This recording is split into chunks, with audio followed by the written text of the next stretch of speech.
Oi, pessoal, tudo bem com vocês? Comigo tudo bem, graças a Deus. Vocês estão preparados para caminhar mais um pouquinho aqui na história de Jesus?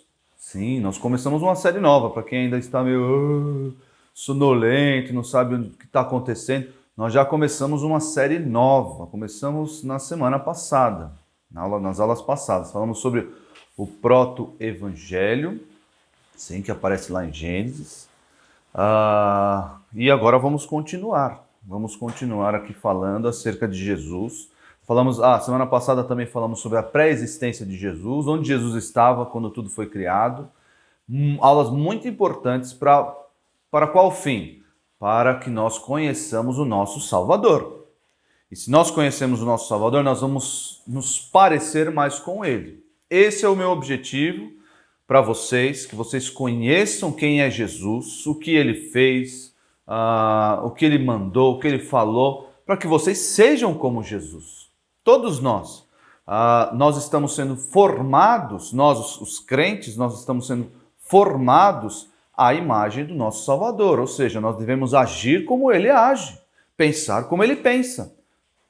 Tudo isso faz parte de ser um crente. Se você diz que é crente, mas quer viver do jeito que você quiser, do jeito que você acha que deve viver, provavelmente você não é um crente. Porque o crente, ele quer agir, ele quer obedecer o seu Senhor. E quem é o nosso Senhor? O Senhor Jesus Cristo. Então nós devemos conhecê-lo para que não inventemos histórias. Jesus disse isso, e coisa que Jesus nunca disse. Se Jesus estivesse no meu lugar, ele agiria assim. Tem muita gente que inventa essas coisas aí para se desculpar dos seus pecados. É muito perigoso, porque coisas que Jesus nunca disse, coisas que Jesus nunca pensaria, não existe justificativa para o pecado. Nós vamos descobrir mais para frente, já mencionei para vocês, e vocês sabem que Jesus não tinha pecado. E quando falamos da pré-existência de Jesus, afirmamos que ele é Deus e era necessário que fosse Deus sem pecado que morresse no nosso lugar. Porque se tivesse pecado, de nada valeria. Ele estaria morrendo pelas suas próprias dívidas e não pelas nossas.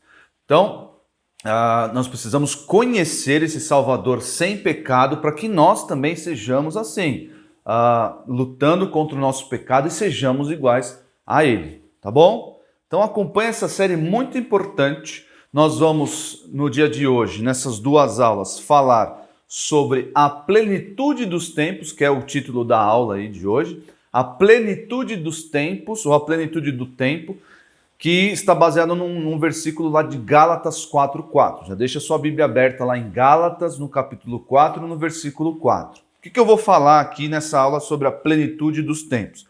Eu vou mostrar para vocês como a história se deu, como a história foi caminhando para que tudo culminasse na vinda de Jesus, no nascimento de Jesus. Deus estava controlando isso? Claro que Deus estava controlando isso. Todos os eventos históricos, eu já dei uma aula de história de Israel no Antigo Testamento para vocês. Volte lá nessa aula para você aprender como surgiu o povo de Israel e por meio do povo de Israel, Deus levantaria quem? Jesus. Muito importante saber isso, muito importante. Porque senão, se você não sabe isso, não conhece essas verdades, a sua fé é uma fé oca, é uma fé assim, sem conteúdo, sem substância. Mas não basta eu saber lá que ser santo como Jesus, não. A nossa vida diária, a nossa conduta deve ser sempre baseada no conhecimento bíblico. Sempre, sempre, sempre. Não venha com essa história, não, Jesus se importa com o que eu faço e não com o que eu aprendo. Não. O crente, ele cresce no quê? No conhecimento de Cristo. Sim, e Deus nos deu um livro para nós crescermos no conhecimento. Não fique com preguiça. Se você é um crente preguiçoso, você está em pecado. Se você é um crente que não lê a Bíblia, você está sujeito, pode cair em diversos pecados. Se é que você é um crente, porque o crente, ele ama a palavra de Deus. Ele ama e quer estudá-la constantemente, a fim de conhecer o Salvador e andar como ele andou. Tá bom? Então nós vamos falar nessa primeira aula sobre a plenitude dos tempos. O que é isso? Pastor Isaac, o que é plenitude dos tempos? Nossa, que expressão bonita, né? Plenitude dos tempos. Então deixa a sua Bíblia aberta em Gálatas 4, eu vou explicar para você o que é plenitude dos tempos e vou fazer aqui um breve relato acerca do amor de Deus e depois eu vou explicar um pouco, rapidamente também, sobre o mundo, como o mundo foi se desenvolvendo para que o Salvador viesse. Vamos ler comigo lá. Gálatas 4:4. Abra sua Bíblia e deixa ela aberta. Vindo, porém, a plenitude do tempo, Deus enviou o seu Filho. Olha só, quando é que isso aconteceu? Há 2000 anos atrás. Deus enviou Jesus, não enviou? Deus enviou o seu Filho. Nascido de mulher. Por que é importante estar escrito aqui nascido de mulher? Porque Jesus não era um fantasma. Jesus era um homem. Muito importante para a nossa teologia. Eu vou explicar isso mais lá para frente. Porque importava que Jesus fosse homem. Eu já dei algumas nuances aqui para vocês. Já expliquei na aula passada porque era importante que Jesus fosse Deus, porque ele seria sem pecado e morreria em nosso favor. E por que Jesus era importante Jesus ser homem? Porque ele participou da nossa natureza para morrer por ela, morrer pelos homens. Por isso era um dos motivos que era importante Jesus ter nascido de mulher. Então, Jesus nasceu? Nasceu, claro que nasceu. Podemos dizer que Deus nasceu? Podemos dizer que Deus homem nasceu. Vocês já aprenderam, na aula passada, que Jesus é Deus e que Jesus existe desde sempre. Não tem início, ele é eterno. Ele não tem início nem tem fim. Ele é um Deus, ele é chamado de Deus eterno. Chamado de Deus eterno. Jesus é chamado de Deus eterno. Mas Jesus nasceu, seu corpo físico nasceu? Nasceu, sim. Jesus, Deus nasceu, Deus homem nasceu, tá bom? Nascido sob a lei, nascido debaixo da lei. Isso aqui é um outro detalhe, mais para frente eu explico. Mas o que eu quero dar ênfase aqui é essa plenitude do tempo. O que é plenitude do tempo? Simples, é algo muito simples. No tempo determinado. Plenitude do tempo significa no tempo determinado. E nós sabemos quem determina todas as coisas, que é Deus. No tempo determinado por Deus, Jesus nasceu. Porque alguns de vocês podem pensar, por que Jesus não nasceu agora, no século XX? Se Jesus tivesse nascido agora, seria tudo muito mais fácil. Já fazia live no Instagram, no Facebook, lá o nascimento do homem Deus, do Deus homem, tá lá, uma festa, aquela coisa toda. Mas não era bem assim, não era essa a intenção de Deus quando Jesus nasceu. Claro, eu vou apontar para vocês aqui que na época que Jesus nasceu, a propagação do seu nascimento, do evangelho, da mensagem que ele pregava, foi favorável por causa das condições políticas, geopolíticas da época. Mas a intenção de Deus era trazer um Salvador ao mundo, um Salvador dos pecados. Salvador dos pecados. Porque vocês vão notar, eu vou ler o texto daqui a pouco para vocês, que Israel tinha uma intenção diferente. Lembrem-se, Jesus, Salvador, ele veio para salvar os pecados dos eleitos, né? Os pecados do mundo, não do mundo de todas as pessoas do mundo sem exceção, não. Salvar as pessoas, tanto judeus como gentios. Mas primeiramente Jesus veio para os judeus. Por quê? Porque Jesus é da linhagem de Davi, Jesus é o descendente prometido, enfim, ele veio para os judeus, mas os judeus o rejeitaram. Rejeitaram Jesus? Sim, rejeitaram. E aí a mensagem foi transmitida aos gentios. Você, eu, todos que estamos assistindo aqui que não somos judeus, somos gentios. E cremos no Messias enviado aos judeus, mas que os judeus rejeitaram. Que joia, né? Mas muito bem, antes de mais nada, uma pergunta pode estar vindo na mente de vocês. Eu sei que alguns já me abordaram fazendo esse tipo de pergunta. Por que que Jesus precisava vir salvar o mundo? Porque Adão pecou, certo? Certo. Se Deus determina todas as coisas, por que Deus não impediu ou determinou que Adão não pecasse? É uma pergunta legítima. Por que Deus não segurou lá, não criou lá a árvore do conhecimento do bem e do mal, e aí Adão não teria pecado, e todo mundo estaria bem, sem pecado, viveríamos aí eternamente numa alegria só, sem sofrer os efeitos do pecado. Por que isso não aconteceu? Porque a intenção de Deus, quando ele escreveu a história, sempre foi manifestar a sua glória em Jesus.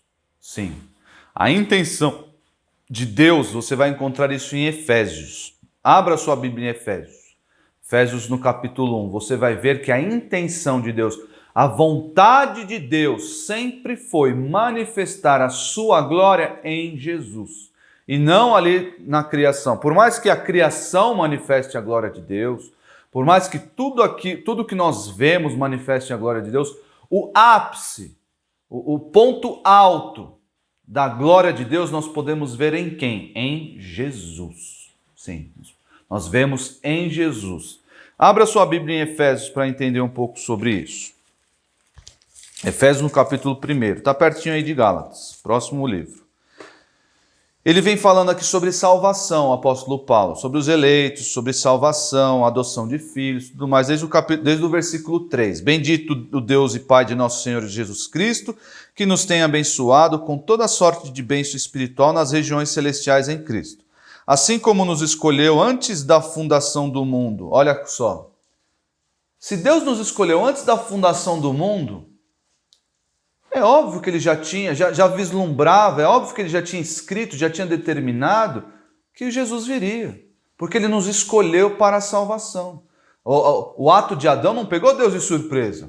E agora? Vou ter que achar um plano B para a humanidade. Não. Ele nos escolheu antes da fundação, antes de criar o mundo, antes de escrever ali os detalhes da história, ele já nos escolheu. Então, o propósito de Deus para a história, para a humanidade, contemplava o pecado de Adão. Por quê? Porque em Cristo, em Jesus, o ápice da glória de Deus seria revelado. E foi revelado 2000 anos atrás. Olha só. Para sermos santos e irrepreensíveis perante Ele em amor. Versículo 5. Nos predestinou para Ele, para a adoção de filhos, por meio de Jesus Cristo, segundo o beneplácito da sua vontade. Significa beneplácito da sua vontade. É o bom propósito. A vontade de Deus é boa. Então, segundo o que Ele quer. Segundo a vontade dEle, que é sempre boa. Segundo o beneplácito da sua vontade. Olha só, versículo 6. Para louvor da glória de sua graça, que Ele nos concedeu gratuitamente no amado. No amado aqui é Jesus, tá?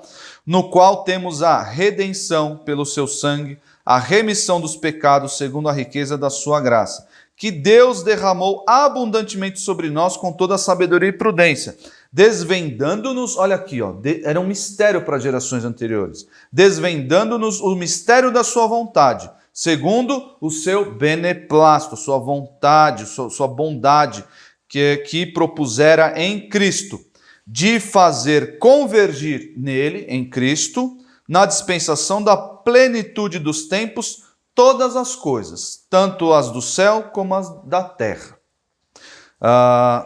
E aí ele prossegue falando sobre salvação. Então aqui o propósito de Deus sempre foi esse. E se Adão não tivesse pecado e Cristo não tivesse sido enviado, nós não conheceríamos na sua plenitude o amor de Deus.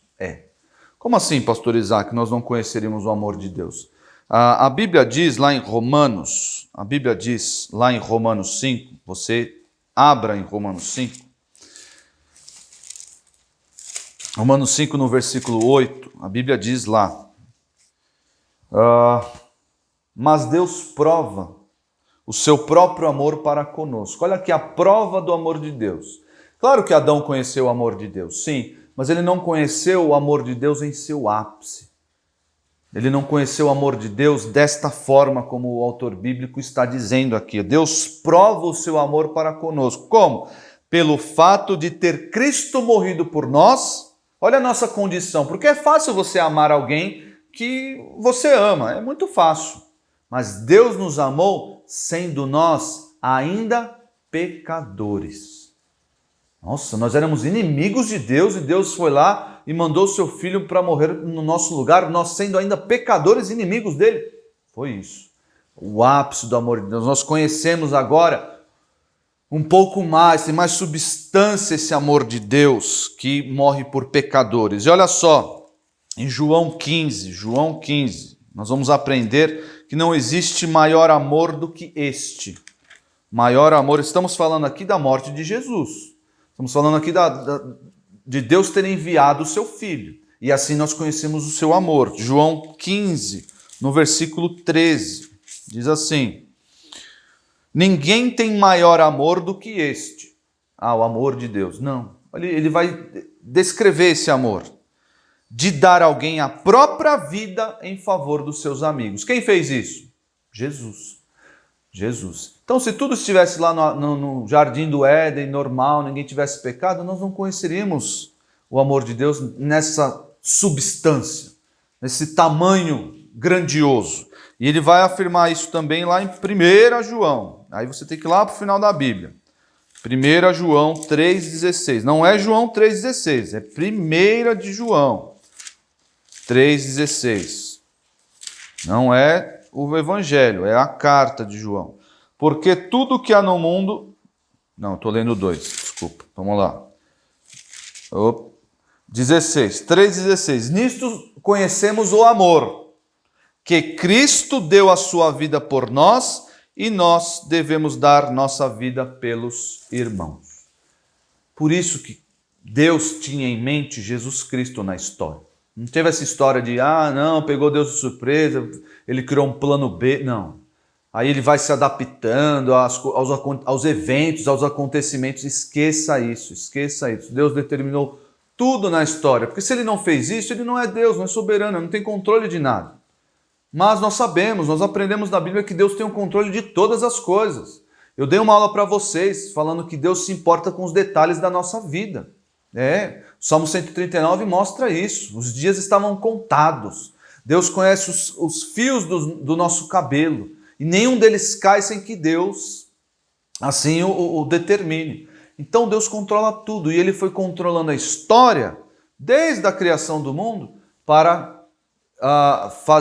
mostrar a sua glória em Cristo. O seu amor, esse amor gigantesco que dá a vida pelas pessoas em Jesus.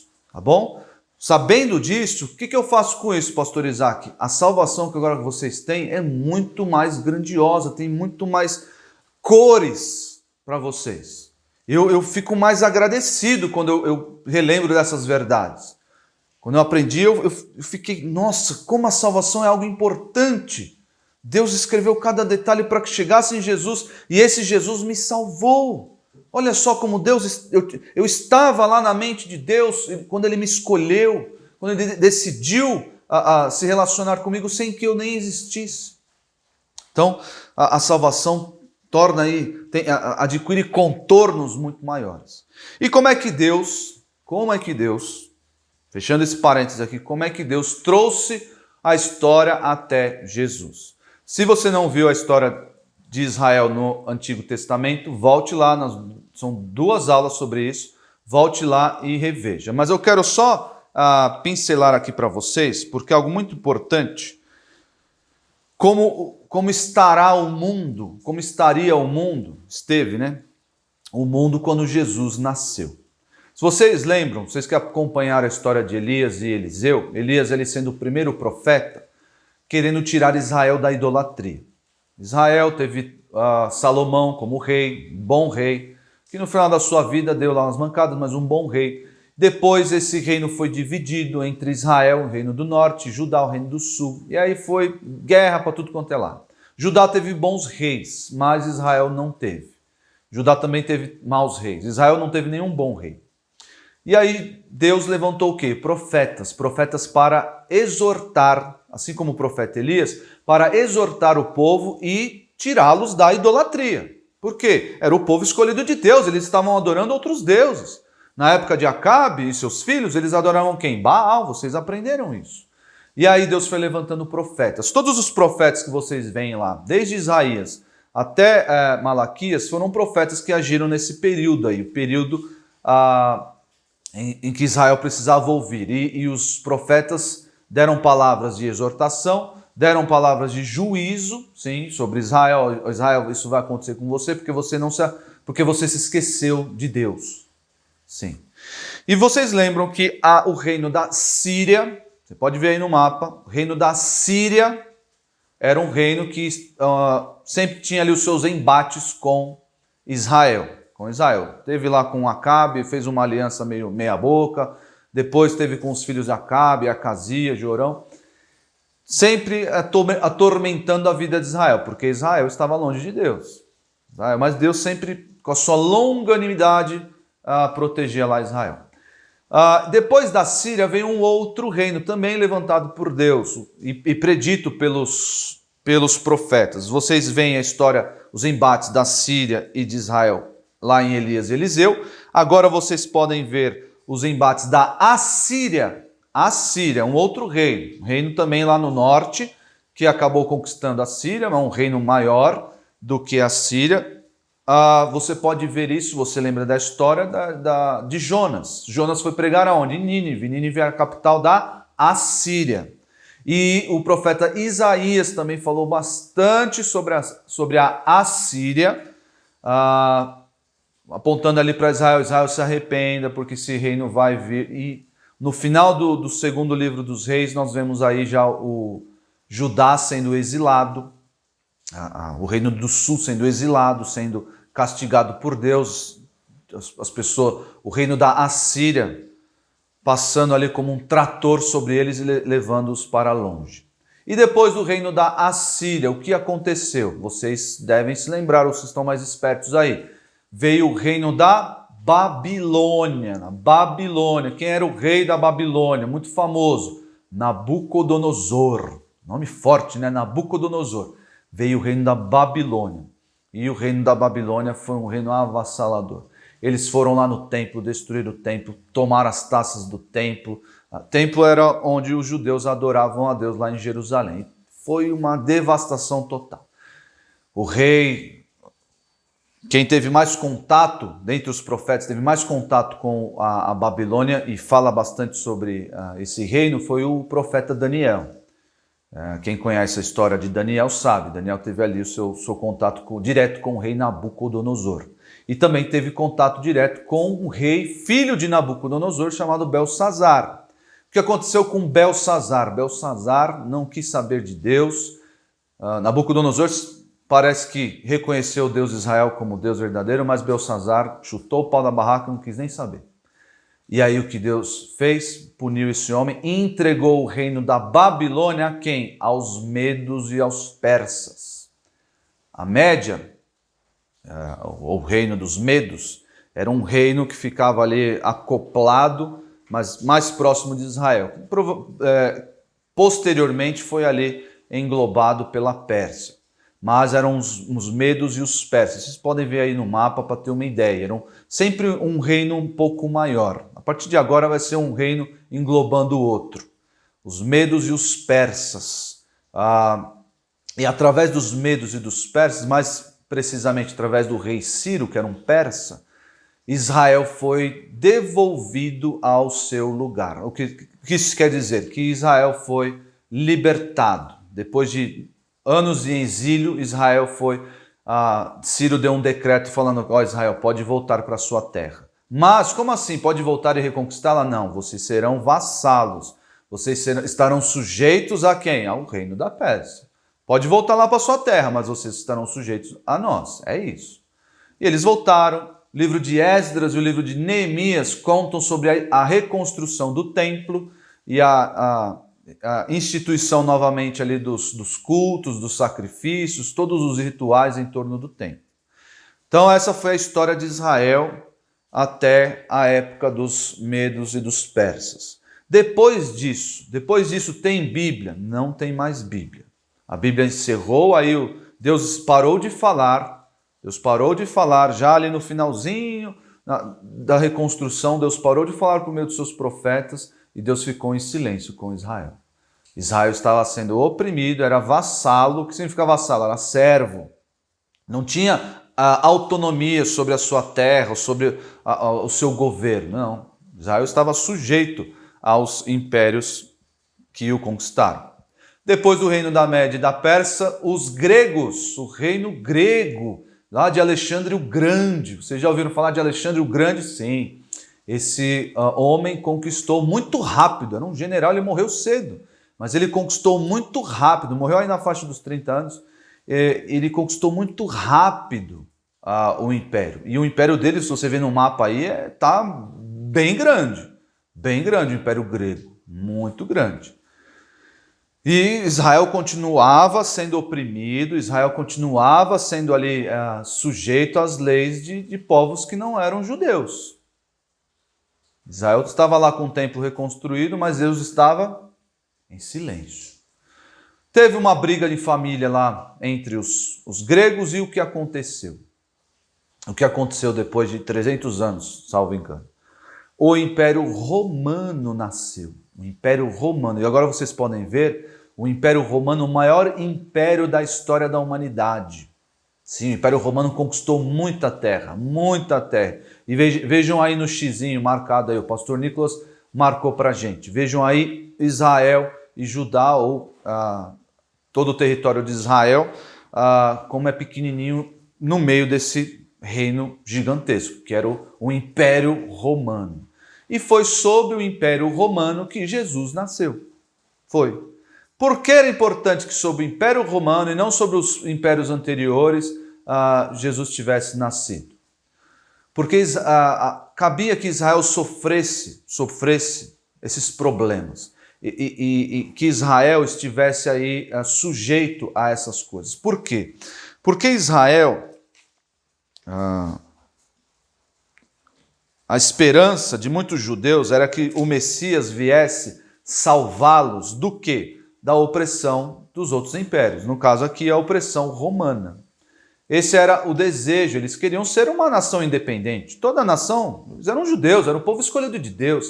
Eles queriam ser uma nação independente. Não é à toa que lá em Atos 1:6, depois de ter passado todo o tempo com Jesus ter ensinado a eles acerca do reino de Deus, os apóstolos foram lá e perguntaram, os discípulos. Então os que estavam reunidos lhe perguntaram: Senhor, será este o tempo que restaures o reino a Israel? O que eles queriam saber? O Senhor é o Messias que vai nos livrar do Império Romano? Jesus falou: vocês não sabem esse tempo. Vai chegar um dia, sim, vai chegar um dia em que Jesus vai reinar fisicamente no trono de Davi. Israel será Jerusalém será a capital do seu reino e assim Israel será liberto da dominação de outros povos. Mas esse dia não chegou. Jesus veio para instalar o reino de Deus, o reino que já começou, porque ele é o nosso rei, nós servimos a ele, mas que um dia tomará forma aqui na terra. Então esse era o desejo dos judeus, um reino que livrasse do domínio dos outros povos. Eles estavam sob o domínio do Império Romano. Por que Jesus nasceu naquela época? Vejam, vocês viram no mapa o tamanho desse reino. A propagação do Evangelho foi muito rápida. Sim, Jesus veio, teve o seu ministério terreno, e a propagação da sua mensagem foi expandiu por muitos lados. Foi até Roma, Ásia, expandiu muito rapidamente, ali através do trabalho dos apóstolos, dos evangelistas, e nós fomos alcançados por essa mensagem. Claro, posteriormente, mas também nós fomos alcançados por essa mensagem. Então agora nós sabemos, desde que Deus cessou de falar através da Bíblia, o que aconteceu para chegar, para culminar em Jesus. Jesus que livraria o povo dos pecados e não livraria o povo do domínio dos reinos estrangeiros ainda. Um dia ele vai fazer isso. Tá bom, gente? Eu não vou deixar... Na verdade, eu vou deixar o versículo, Gálatas 4:4, é um versículo fácil, rápido. Eu sei quem me manda com regularidade, tem alguns alunos aí que me mandam com regularidade os versículos, não esquecem. Parabéns a vocês. Incentivo vocês que não estão mandando a continuarem a mandar, não tem vergonha nenhuma. Vocês pararam lá atrás, pode voltar a mandar agora, não tem vergonha nenhuma. É importante vocês conhecerem a Deus. E o versículo que eu peço para vocês decorarem contribui nesse aprendizado, tá bom? Me manda o versículo Gálatas 4:4, Gálatas 4:4, tá bom? Plenitude do tempo. Deus abençoe vocês, espero vocês na próxima aula. Tchau, tchau.